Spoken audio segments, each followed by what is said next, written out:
જય શ્રી કૃષ્ણ, જેનીસ કિચનમાં આપનું સ્વાગત છે। તો ફ્રેન્ડ્સ, આજે આપણે બનાવવાના છે પાણીપુરીનું પાણી। પાણીપુરી ઘરે બનાવીએ ત્યારે બધો જ આધાર છે ને પાણી ઉપર જ હોય છે। પાણી જો સારું બને તો જ પાણીપુરી ખાવાની મજા આવે। તો આજે આપણે જે ઇટિંગ શોમાં એકદમ તીખું, ચટપટું અને ટેસ્ટી પાણી હોય છે એવું જ પાણી ઘરે બનાવવાના છીએ।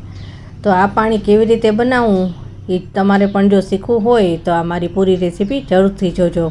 એકદમ આસાન રેસીપી છે અને પાણી એકદમ ઝડપથી બની જશે અને પાણી એવું સરસ તીખું ચટપટું બનશે કે બધાને પાણીપુરી ખાવાની મજા જ આવશે। તો ચાલો ઇટિંગ શોમાં આવે તેવું તીખું, ચટપટું અને ટેસ્ટી પાણીપુરીનું પાણી બનાવવાની શરૂઆત કરીએ। અને જો મારી રેસીપી પસંદ આવે તો મારી ચેનલને લાઇક, શેર અને સબસ્ક્રાઈબ જરૂરથી કરી દેજો।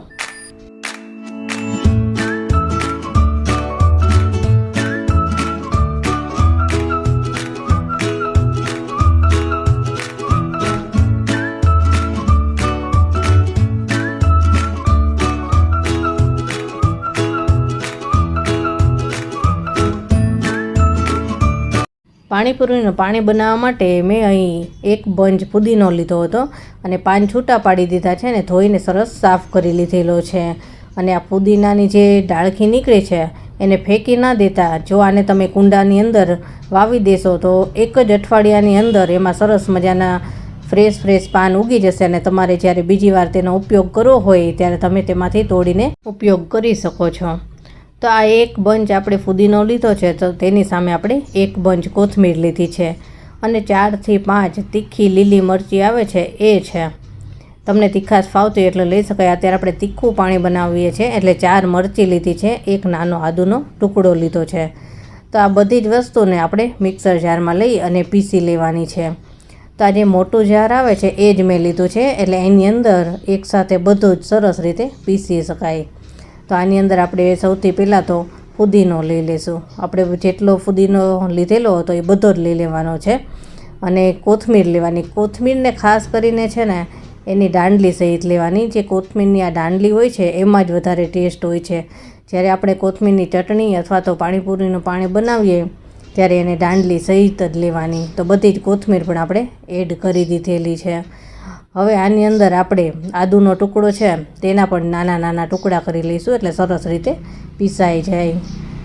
તમને જો વધારે તીખું ફાવતું હોય તો મરચી વધારે પણ લઈ શકાય। અત્યારે આપણે 4 લીધેલી છે એને પણ આપણે આ રીતે ટુકડા કરી લેવાના છે। એકદમ તીખી મરચી આવે છે, લવિંગિયા મરચી એ છે એટલે 4 મરચી લેવાથી જ આ પાણી એકદમ તીખું બની જશે એટલે વધારે લેવાની જરૂર નહીં પડે। હવે આની અંદર આપણે 4 થી 5 ટુકડા બરફના નાખી દઈશું એટલે આનો કલર એકદમ સરસ રહે, જળવાઈ રહે, નહીંતર કાળું પડી જતું હોય છે ગરમ થાય એટલે। તો આ રીતે બરફ નાખશો તો કાળું નહીં પડે। હવે આને આપણે પીસી લઈશું। તો બસ થોડી જ વારની અંદર આ પીસાઈ ગયું છે અને તમને બતાવું કે કેવું થયું છે। તો જો આ રીતનું પીસાઈ ગયું છે। મોટું જાર લઈએ એટલે એકસાથે બધું જ પીસાઈ જાય। હવે આની અંદરથી આપણે થોડું પાણી છે ને અલગ રાખી દઈશું કે આપણે પાણીપુરીનો મસાલો બનાવીએ ને એની અંદર થોડું એડ કરી શકાય, 2 થી 3 ચમચી જેટલું, અને બીજું છે એનું આપણે પાણીપુરીનું પાણી બનાવવાનું છે। તો થોડુંક મેં મિક્સર જારની અંદર જ રાખી દીધું છે અને એક તપેલીની અંદર જે પાણી બનાવવાનું છે એમાં મેં બીજું લઈ લીધું છે। હવે આની અંદર આપણે એકદમ ઠંડુ પાણી એડ કરવાનું છે ફ્રીજનું, એટલે એકદમ સરસ ઠંડુ પાણી બનશે। તો 3 થી 4 ગ્લાસ જેટલું મેં પાણી એડ કર્યું છે। તમને કેવું ઘાટું કે પાતળું પાણી ફાવે છે એ પ્રમાણે તમે પાણી એડ કરી શકો છો। મેં અત્યારે 4 ગ્લાસ જેટલું પાણી એડ કર્યું છે। હવે આની અંદર આપણે મસાલા એડ કરીએ। તો સૌથી પહેલાં તો આપણે પાણીપુરીનો મસાલો એડ કરીશું। અત્યારે આપણે 1 ચમચી જેટલો મસાલો એડ કરીશું અને પછી ચાખી અને જ્યારે જરૂર લાગશે તો વધારે મસાલો આપણે એડ કરીશું। એકસાથે બધો નહીં નાખીએ। સ્વાદ પ્રમાણે મીઠું એડ કરીશું અને હવે આપણે અડધા લીંબુનો રસ એડ કરીશું। લીંબુ પણ તમને જો ખટાશ વધારે ફાવતું હોય તો વધારે પણ નાખી શકો, પણ અમારા ઘરમાં ઓછી ખટાશ ફાવે છે એટલે મેં અડધો લીંબુ જ નાખ્યું છે। હવે આને આપણે મિક્સ કરી લેવાનું છે। આની અંદર તમારે જો આંબલીનો રસ નાખવો હોય તો એ પણ નાખી શકાય, પણ હું હંમેશા લીંબુ જ નાખું છું અને લીંબુથી પાણી સરસ બને છે।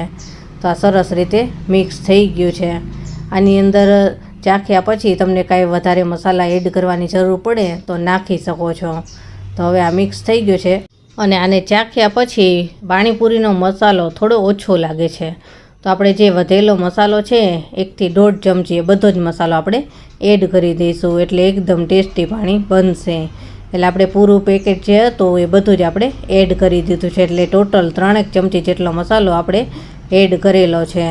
હવે ઝીણી સમારેલી કોથમીર નાખી દઈએ. તમારે જો સાથે ઝીણો સમારેલો પુદીનો નાખવો હોય તો તે પણ નાખી શકાય. આ રીતે સમારેલી કોથમીર પણ સાથે નાખીને એટલે ખાવાની મજા આવશે. અને હજી આપણે અડધું લીંબુ ઉપરથી એડ કરી દઈએ. ખટાશ ને તીખાશ એ બધું તમને જે વધુ ઓછું લાગતું હોય એ એડ કરી શકાય. તો હવે આને આપણે મિક્સ કરી લઈશું. અને હવે આમાં આપણે એકદમ તીખું પાણી બને એના માટે ચીલી ફ્લેક્સ એડ કરવાના છે. તો આ 1 ચમચી જેટલા મેં ચીલી ફ્લેક્સ લીધા છે. તમને જેટલું તીખું ફાવે એટલા લઈ શકાય.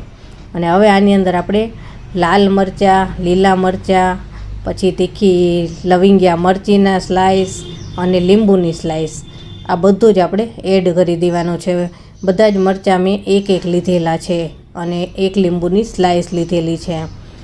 આ રીતે જો તમે નાખશો એટલે એકદમ પાણી દેખાવમાં પણ સરસ લાગશે અને ટેસ્ટમાં પણ મજા આવશે. જ્યારે પાણીપુરી ખાઓ ત્યારે આ મરચાંના પીસ સાથે આવશે ને એટલે પાણીપુરી ખાવાની મજા આવશે. તો આની અંદર આપણે હજી થોડા ચીલી ફ્લેક્સ એડ કરીશું, એટલે એકદમ તીખું પાણી બનીને તૈયાર થશે. તો બસ આ આપણું પાણીપુરીનું એકદમ તીખું ચટપટું પાણી બનીને તૈયાર છે. આની અંદર તમે બરફના ટુકડા પણ નાખી શકો અથવા તો ફ્રીજની અંદર રાખી દો તો પણ એકદમ સરસ ઠંડુ થઈ જશે અને જ્યારે ઉપયોગ કરવો હોય ત્યારે કરી શકો છો. જો તમે પણ તીખી પાણીપુરી ખાવાના શોખીન હોય તો એક વખત આ રીતે પાણીપુરીનું પાણી જરૂર બનાવજો. એકદમ એટલી ટેસ્ટી પાણીપુરી બનશે કે તમે દરેક વખતે આ જ રીતે પાણી બનાવશો. તો જો તમને મારી રેસીપી પસંદ આવી હોય ને તો મારી ચેનલને લાઇક, શેર અને સબસ્ક્રાઈબ જરૂરથી કરી દેજો. અને બાજુમાં આપેલ બેલ આઇકોન પણ જરૂર દબાવજો, જેથી કરીને મારી કોઈ પણ નવી રેસીપી હશે તો તમારા સુધી સૌથી પહેલાં પહોંચશે. તો ચાલો ફરી મળીશું, ત્યાં સુધી બધાને જય શ્રી કૃષ્ણ.